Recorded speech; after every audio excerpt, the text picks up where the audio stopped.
Released in the US in 2007, The Legend of Zelda Phantom Hourglass is a story about courage, perseverance, and doing the right thing.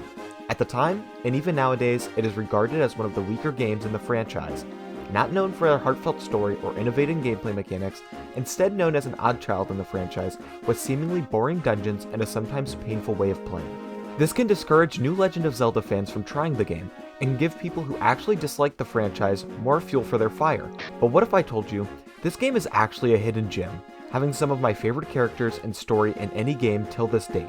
If you guys will let me ramble on for a few minutes about a game that is shunned by a majority of the community and looked down upon by gamers of today, I would be happy to change your perspective by showing you the grains that make the sand, why the Phantom Hourglass is a masterpiece. There will be spoilers in this video. There will be labeled segments and timestamps for them if you would like to skip, and I highly recommend you play this game on your own if you haven't already.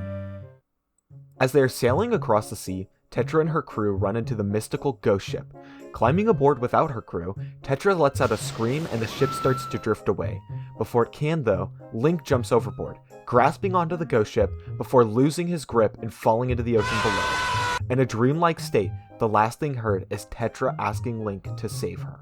The first character we run into is of course Link, who wakes up on a random island with only one goal in mind, saving Tetra.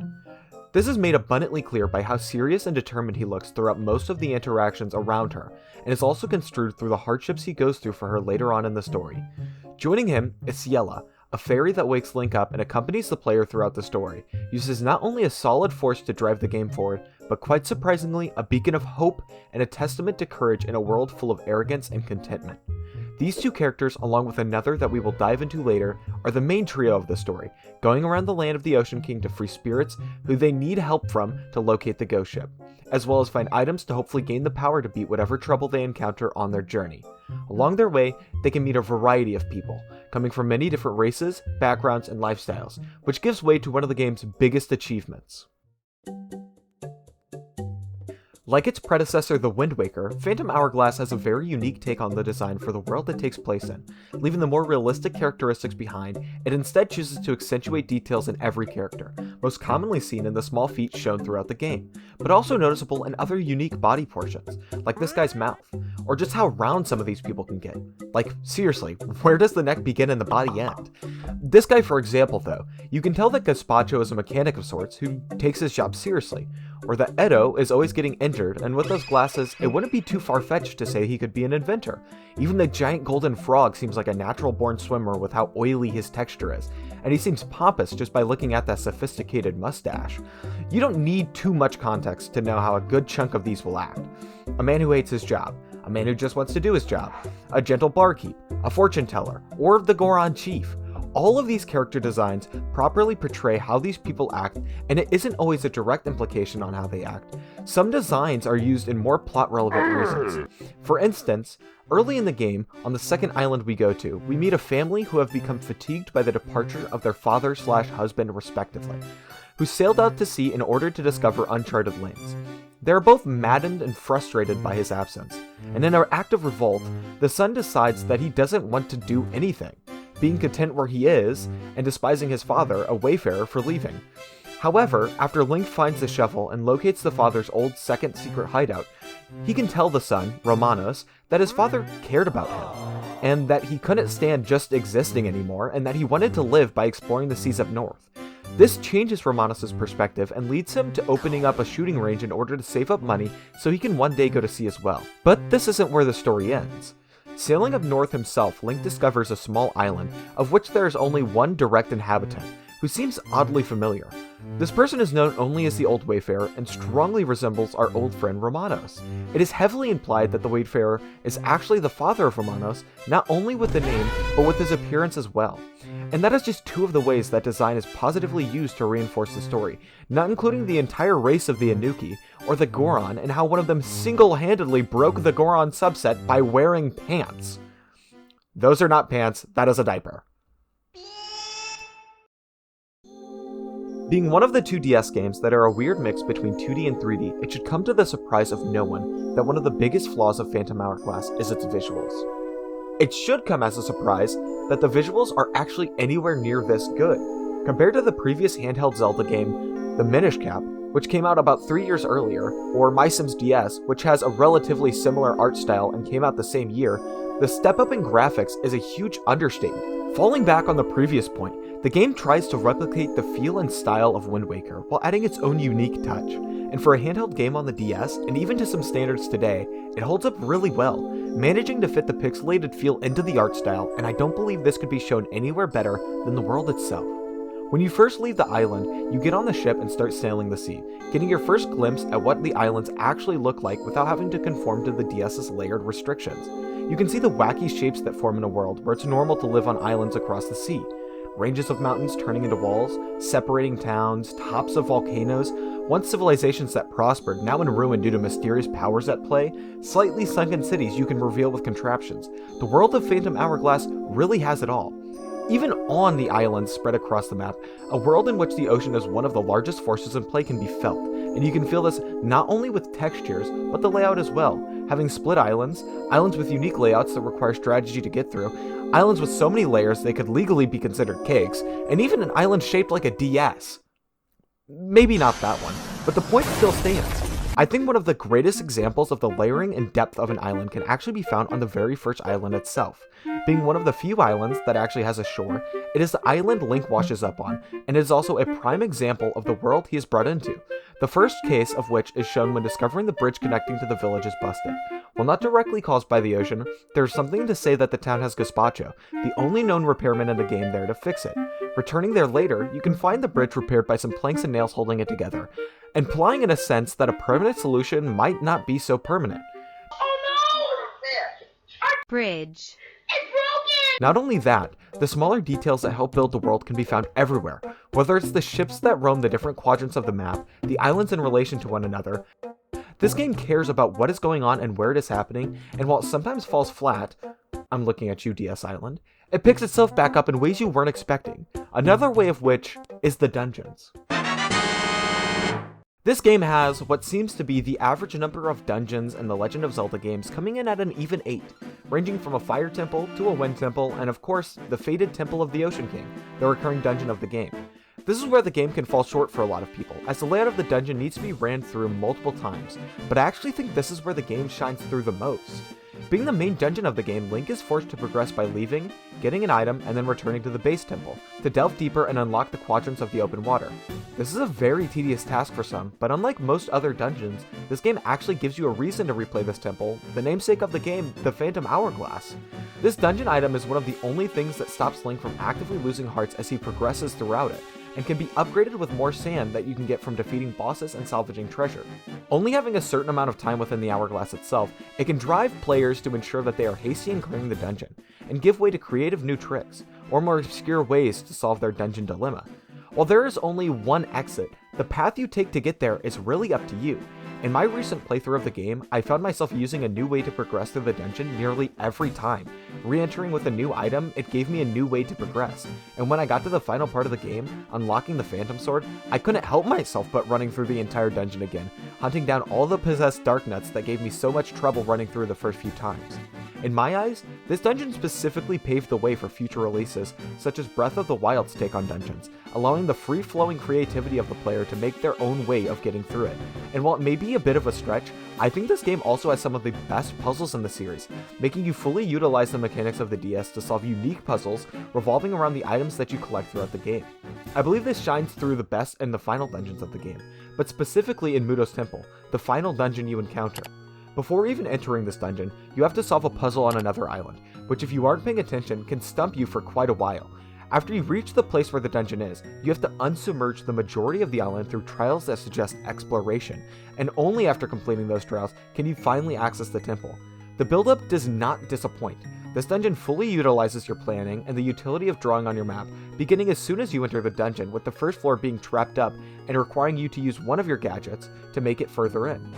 Making it further down, you find the temple still partially flooded, blocking off the entire bottom half of the level, until you find a switch that stores away the water, allowing you to go to spots you couldn't before reach. That's not even mentioning the unique enemies that are one of the few who can actually block Link's attacks, putting up a fighting chance for them, or the dungeon item which can one-shot them. This dungeon is a testament to the player's intelligence and mastery of the game's mechanics, being a strong enough reason itself to warrant playing the game, and it isn't the only dungeon like this. Another perfect example is the Ice Temple. In this one, the enemies seem nearly unkillable. The way to clear the dungeon requires new uses of tools, and it seems as if it could be nearly impossible, until you get the dungeon item, the grappling hook. This dungeon perfectly utilizes its tool, requiring the player to use it in unique ways, such as making tight ropes out of it, revealing how weak the seemingly immortal enemies actually were, and of course playing a pivotal role in the boss of the dungeon. And you can't talk about a Legend of Zelda game without talking about their bosses.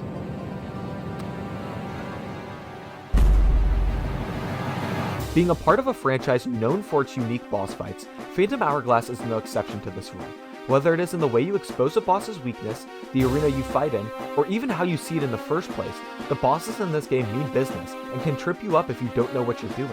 With that being said though, not every boss is built equally. Some can take mere seconds to defeat, while others could have you fighting them for a few minutes. For example, Cyclops the Stirrer of Winds is the boss of the Temple of Wind, and you need to use your bombs along with the tornadoes that appear on the bottom of the arena to knock Cyclops out of the sky and give him a good beatdown. This can seem simple at first, but after your first round of knocking him down, it can be surprisingly hard to bring him down to your level again. Add on to that the fact that you have to look at the top screen and the bottom screen simultaneously to know when and where to bomb him. This fight can get pretty tedious, and is a low point in the game for some. Even with these requirements though, this boss is very unique, and it requires good attention and is actually a really fun fight in the moment. The boss which best exemplifies the device it was made for, Crake, blew me away the first time I fought him. As soon as you enter the arena, Crake shoots a mist out from his shell, turning him invisible. Please don't go. Meaning as the player, you can't see him. However, on the top of your DS, what pops up is what Crake is currently seeing, making it to where you need to control your character on the bottom half, while using Crake's vision to shoot at him and make him visible again. After removing his shell via blowing that thing up, this boss doesn't just make it easy for you. Now visible, Crake is always going after Link, and the only way to stop him is by shooting him from the front and moving over to his tail to reach his weak spot. This boss perfectly represents what a good boss is, forcing the player to use everything they have to deal with a tough opponent, and especially for only being the fourth boss in the game, it sets really high standards for what comes later. However, those standards can't always be met. But to talk about the boss I want to mention, we need to take a few steps backwards. Linebeckwards. It's time to talk about our third and final protagonist, Linebeck.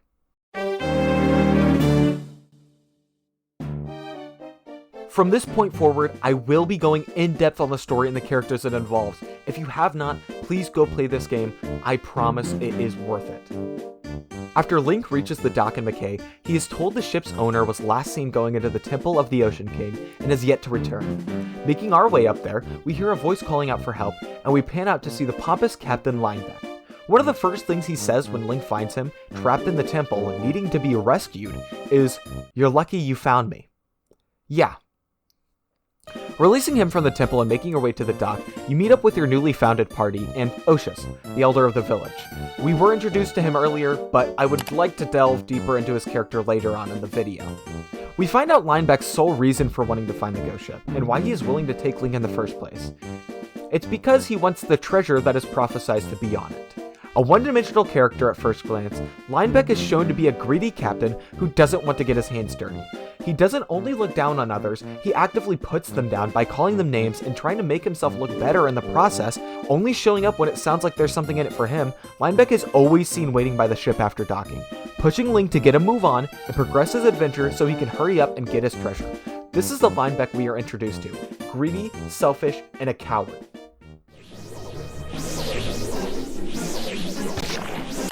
So how did we get here? There are subtle hints dropped throughout the game that give Linebeck more depth. For instance, while it can be said that Linebeck is a coward, it can be equally stated that he is truly a captain at heart. Suggested whenever the ship is sailing over the open sea, Linebeck excitedly shouts, "And we're off!" Or whenever you make a jump over one of the obstacles that appear, you can see him let out a "Wahoo!" It is shown best early on when Link re-enters the Temple of the Ocean King and Linebeck stops him, telling him to be careful and to make a strategy before going in, showing that Linebeck actually cares about the safety of Link. And is further shown in a later interaction when Linebeck, not even capable of saying it to his face, mails Link a letter, telling him that he is grateful. It is immediately followed by the letter calling him his treasure dog, but this doesn't seem like what Linebeck really means. Linebeck doesn't know how to appreciate help, how to show his gratitude without making himself seem weak, but this is an attempt to reach out and show his affection, even giving the player a ship part at the end of the letter. To go into even further detail, we meet another sailor across the seas. A lady known as Jolene attacks the SS Linebeck looking for the man of the hour. While Linebeck cowers in a box in the corner, Link battles against Jolene, who eventually leaves without seeing Linebeck and swears she'll fight him again and win. It is stated that these two have history together, and is later explored further as Linebeck explains himself, opening up to Link after Jolene admits defeat for the last time. He states that they previously encountered one another by him accidentally saving her. While trying to retreat from a monster that appeared near their ships, he somehow rammed into it, defeating it in the process. This made Jolene kind of obsessed with Linebeck, so they traveled together for a period, before Linebeck, believing that they wouldn't work well together, took the treasure and fled, leaving her behind. This is extremely important for Linebeck's character development, rounding off his inability to tell things how they are or accentuate parts of his story to make himself look better, how he accidentally saved the day and then fled, not sparing a detail to make himself look good in the process. He actually states for the first time in the story that someone is stronger than him. This isn't even the most compelling bit of Linebeck's development though. I think the best way this is shown is in the encounters with enemies on the sea. Throughout the story, the player encounters 3 bosses on the open ocean, the first of whom is a giant eye plant that shoots spiky balls at you. In this encounter, it is not only up to the player to shoot the monster, but to also direct the ship so as to not get caught in the crossfire. This shows how little Linebeck is willing to do in a gameplay related sense. While he is still the one steering the ship, it is the player who has to determine where it goes. The second encounter on the sea is with a giant flying fish. This time around, Linebeck tells Link to man the cannon and that he will take over the mechanisms on the ship. However, the ship doesn't move at all in this encounter. Instead, the map follows the fish as it flies through the sky, forcing the player to shoot down any projectiles that come their way to avoid taking damage. While this doesn't seem like anything on the surface level, this signifies big character development for Linebeck, showing him to be growing into someone who can actually lead, wanting to take action to help Link in defeating this monster, but falling short, seemingly only being able to talk the talk. Of course, there is a third encounter, and in this one, Linebeck's ocean action comes full circle. After seemingly defeating Bellam, and Tetra is restored, a portal appears from the ceiling and grabs her, pulling her through and taking her back to the ghost ship, initiating a chase sequence. This time around, without hesitation, Linebeck grabs the wheel and kicks the ship into motion, leaving Link to launch cannonballs at the ghost ship while he worries about keeping pace with it. This seemingly normal reaction shows just how far Linebeck's character has come. Starting as a man so full of himself that he calls people lucky for rescuing him, so scared of danger that he only steps foot on an island if absolutely necessary, and so hesitant that Link commands the SS Linebeck more than the man himself.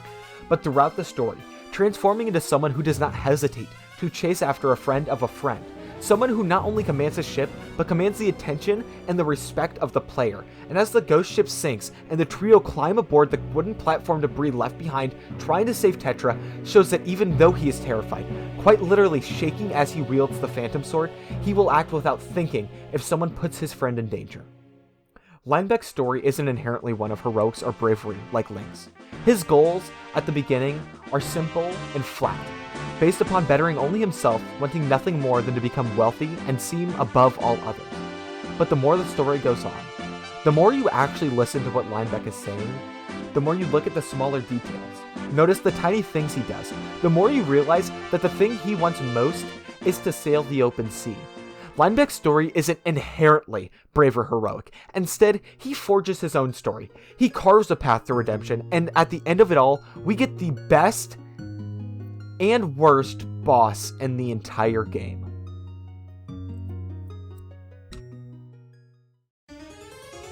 After saving Link and Tetra, Bellam latches onto Linebeck, taking control of his body, and donning him in a similar armor to the Darknuts that patrol the Temple of the Ocean King.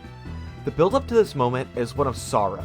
Having taken the final step to redeeming himself in the eyes of the world, Linebeck is taken hostage and used as a puppet to fight against the friend he just saved. Upon the first time I saw this, I was shocked. Having to fight the person you watched grow along your entire journey was quite simply heartbreaking. I can't understate either how perfectly this boss's design contrasts Linebeck, taking away everything that made him human and everything he was working towards along the journey. No longer a tall, lanky man, Bellam is decorated in a bulky suit of armor with a mask that has a design reminiscent of a grimming face with devilish horns. This is who Linebeck was. He was a trickster, a con man of sorts who wanted to be on the top, constantly a grin on his face when polishing his image with synthetic truths and blatant lies. The fight itself actually has some really interesting concepts as well. Similar to my favorite boss in the game, you cannot see when Bellam's eye is open on the back of the armor, so Ciela flies over and is captured by him, but shows the back to you on the other screen, utilizing the unique design of the DS yet again. Naturally, you also won't be able to reach his back unless you use the Phantom Sword's power to stop time, and move behind him to get in a few strikes before the power wears off. My problem lies in the fight itself, but more specifically in the arena and how greatly the handheld device being used can make this fight's quality sink.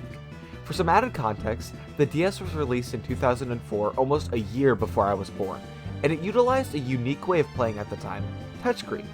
I replayed this game on the DS very recently, and a stylus is very hard to come by nowadays, so I used a fork instead. Not the smartest move, but you use what you can. To attack in a circle sweep attack, you need to use your stylus, or fork in my case, to draw a circle around Link. This sometimes does not work. This boss has a specific move after you attack it a few times, where it spins around in circles, going around the arena, which is already fairly small for a boss fight based around positioning, and the only ways to avoid this attack is to either roll out of the way, which he will sometimes still hit you after you do that anyways, or to spin the opposite direction, initiating a sword clash with him. This is a minor gripe, but it absolutely ruined the final boss's combat for me, as it was impossible to spin in circles or to roll away, and it was the only boss I found myself actively struggling against. Other than that, the window in which you have to actually attack the eye is very small, as the eye will close only a few seconds after it opens, and to even stop time in the first place, you have to draw an hourglass on your screen after opening up a window to do specifically that. All in all, I wish they would have utilized all the cool gadgets you collected to add an extra layer of skill to the final boss. Whether it would have been using the bombs to shape the arena around you, using the grappling hook to maneuver around the debris easier, or even using the hammer for anything. Game! I was pretty disappointed to only really use it once. I believe this boss was good in theory, but it feels a little rushed, maybe unplay-tested, and somewhat janky depending on what you're looking for in a final boss. But the ending of the game doesn't take a blow from it. After Bellam is properly defeated and Linebeck is freed from his puppeteer, the first thing he does is apologize to Link, and his rivalry that he had with the fairy since turned spirit Ciela has a nice closing moment as well, leaving them with a bittersweet ride-out. But what really sold it for me was Linebeck using his wish to restore his ship that was broken in the fight with Bellam, not using it for the treasure he was looking for since the beginning of the game, instead only wanting to sail the open seas again. But wait, how did he get a wish? So, remember how I said I'll talk about Old Man Oshus earlier? Well, now is that time. When he is introduced, he is shown as the quote-unquote grandpa of Ciela and seems to be quite knowledgeable on stuff that's happening in the world, knowing about the Temple of the Ocean King, the spirits, Bellam, sea charts, and the namesake Phantom Hourglass, but it isn't out of the ordinary in a game like The Legend of Zelda. Wise old men are nothing new. Throughout the story, we find ourselves running into him again and again, always finding new ways to guide Link and push the party forwards on the path to defeating Bellam. Oshus fills the role of the guide very well. In fact, a little too well. At some points you may find yourself questioning how Oshus knows so much, and you aren't the only one. Linebeck is constantly questioning the old man anytime he can, but Oshus waves it off, constantly saying that it doesn't yet matter or it is not yet important. However, halfway through the story, after Link defeats the Cubis sisters on the ghost ship, Oshus is just there? In what is regarded in the community as one of the best plot twists in the series, it is revealed that Oshus is actually the Ocean King. I mean, me personally, I saw it coming from a mile away, but that's just my inner Linebeck speaking. After explaining what actually happened to the trio, and who he actually is, everything falls into place for this character. Instead of just being some random old-timer, this man is practically a god, limited to a frail body because of all the energy Bellam stole from him. It adds further depth to his reluctance in the beginning of the game, not wanting Link to chase after the ghost ship. Even knowing that someone who has their own reasons to chase after the beast that stole his power is willing and even desperate to fight it, Oshus warns him to stay away. The king is a very unique character, and he actually seems to know everything that is going on in the world at all times, knowing exactly where the ghost ship is, knowing the people in the world around him, and even knowing that Link isn't actually from this sea. Oshus is a kind ruler of the waters, not wanting others to get involved in his struggles, and only when he realizes that there's no stopping the party, does he instead directly get involved to help them out in any way possible. After Linebeck learns that there isn't actually any treasure on the ship, he decides that he doesn't want any part in this anymore. Oshus, understanding that it is of importance now, is realizing that they actually stand a fighting chance with the main trio together, and offers him a single wish if he continues. To which Linebeck says,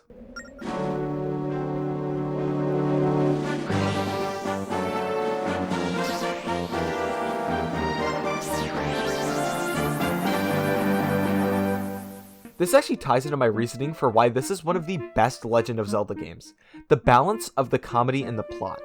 Throughout the game, the comedic moments are a staple, never seeming to take itself too seriously, while still managing to give the characters room for growth and the player reason to love the world. This is a strong element in almost every Legend of Zelda game, but specifically here, I feel like it shines through the best. Usually seen in interactions between Linebeck and Link in cutscenes, this game has a lot of physical comedy, usually portrayed through the, to put it quite simply, the abuse of Link, but there are also a lot more ironic comedy moments, like how the fortune teller lives on a volcano, or how in a civilization where everyone looks the same, they need an outsider's help to determine who is fake. Things like these add an air of life to the world, giving it personality and allowing the player to immerse themselves in it. This all makes it even more meaningful when the ending hits you. After working so hard to save Tetra, meeting so many new faces, forming meaningful connections with characters I feel I couldn't do proper justice to in this video, and especially with Linebeck and Ciela, it feels all too soon to say goodbye. But at the very end, we see the Ocean King in his true form, a giant whale, who gives Linebeck back his ship and tells Link and Tetra that it's time to go. They were never actually in the Great Sea as they thought. This entire time it seems the ghost ship took them to a connected sea, and it was time for them to return. No heartfelt goodbye is properly given as these characters wake up on the ghost ship.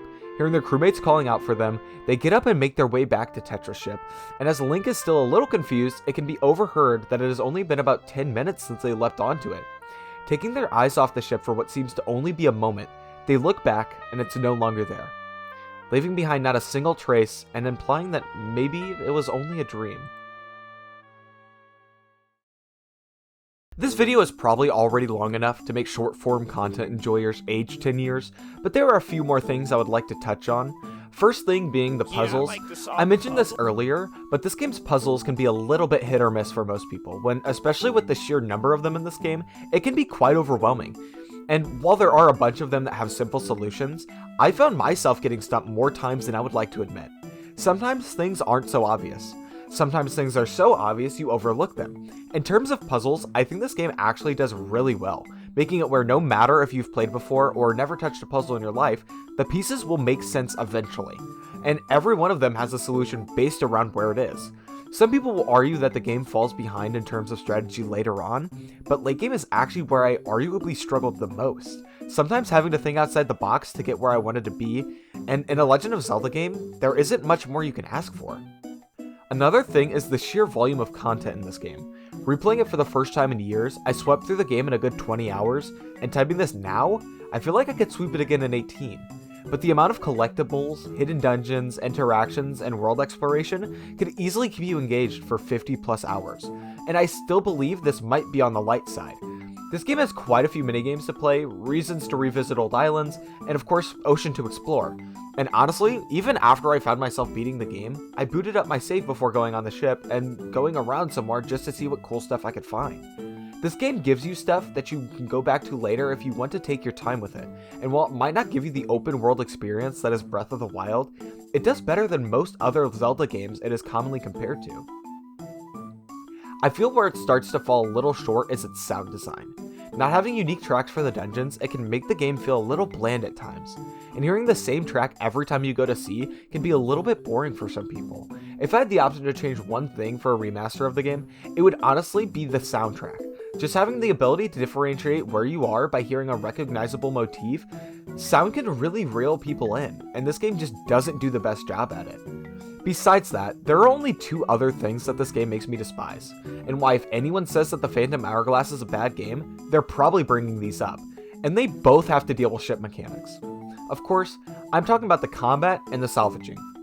The ship combat isn't always horrible, but when it is, it sucks, and I mean big time. Like, it can seem impossible to actually use your cannon against certain enemies because of how finicky the combat is. While you are using your stylus to shoot the monsters down, you also have to use it to look around, giving some of the more slippery enemies enough time to take down your ship. But on the other hand, some enemies are so easy to beat I'm looking at you, ocean bosses. For the most part, these guys will have you just sitting there, spam tapping your screen to shoot cannonballs, because you're going to hit either them or the projectiles they shoot. I believe they should have taken a step back and maybe put a little more effort into making the ocean combat more unique, or at least a more playable experience. What cannot be redeemed, though, is the awful system of salvaging. If you so much as breathe incorrectly while trying to find some sweet treasure for your ship, your salvage arm will fly into a monster and break, and the only place you can repair it is back on McKay for 100 rupees. It is so sensitive, and the controls for it are so small that I honestly ended up avoiding it altogether in the later stages of the game, as I knew it wasn't going to be worth it to get worked up over. The only positive I can say about the salvage arm is unironically how it is not essential to the game. With all that being said though, that's my take on the Phantom Hourglass. How do you feel about the game after hearing this? Does it make you want to pick it up and give it a second try? Do you think I forgot to go in depth on Ciela? Should I make another video about her? Let me know your thoughts and ideas on the video down in the comments below. Also, if you made it this far, I know it gets really repetitive, but I would appreciate it if you could like this video if you enjoyed it. This is my first video in a while, and I actually wrote a script for it and everything, so I would like some feedback. That is going to be all for right now, though. Go follow me on Twitch if you like what you saw, and make sure you guys stay hydrated. I hope you all have a good morning, good afternoon, or good night, respectively, and I will see you in the next one. Peace.